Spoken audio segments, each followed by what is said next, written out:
thing that I like to do is, in the world of adoption and foster care, is have kids act out the story of their life. And so we'll actually make several tapes of different events that happened in their life. So this is the day that they were born and that they were really loved, but for whatever reason mom couldn't take care of them, but they were really a sweet baby, just giving them an identity as a sweet baby.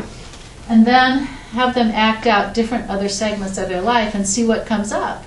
And what they need to work through. So it's giving me an idea what they need, but also gives them a way to work through it. I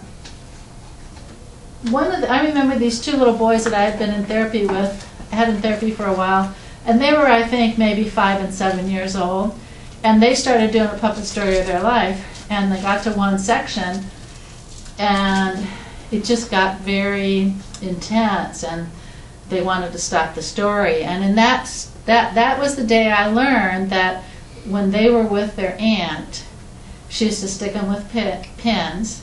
If they peed their pants, she used to make them wear them on their head. They suffered tremendous abuse from this aunt, and I would have never known it if it hadn't gotten to this point in the story. And so when it got to this point in the story, we had to then back off and process those things for them so that they could feel safe, and then they could go back. And that took several weeks because this great trauma was brought up.